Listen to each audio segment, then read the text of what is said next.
calon presiden nomor urut 2, Prabowo Subianto, mendapat sentimen negatif tertinggi di media sosial saat dan setelah debat perdana pemilu presiden 2024. Ini merujuk pada hasil analisis drone emprit terhadap pemberitaan dan kicauan warganet di Twitter ketika debat berlangsung. Selasa, tanggal 12 Desember tahun 2023, malam, dan pasca debat, Rabu, tanggal 13 Desember tahun 2023, pukul 0 sampai pukul 18. Menurut analisis drone emprit, 3 capres yakni Anies Baswedan, Prabowo Subianto, dan Ganjar Pranowo, mendapat sentimen negatif dan sentimen positif masing-masing.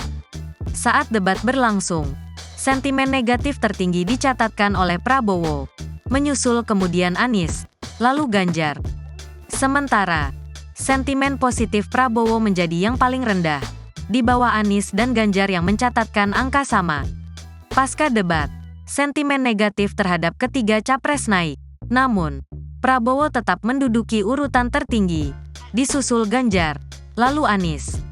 Ada kenaikan sentimen negatif terhadap ketiga capres pasca debat. Sementara, sentimen positif Anies tetap dan turun pada Prabowo dan Ganjar. Tulis pendiri drone emprit, Ismail Fahmi, melalui akun Twitter miliknya, @ismailfahmi.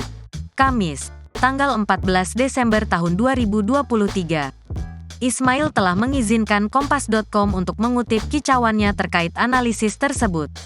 Menurut Ismail, sentimen negatif bisa berupa kritikan, serangan, dan sindiran terhadap sosok capres di media sosial. Sebaliknya, sentimen positif bisa berupa persetujuan terhadap capres. Download Tribun X sekarang.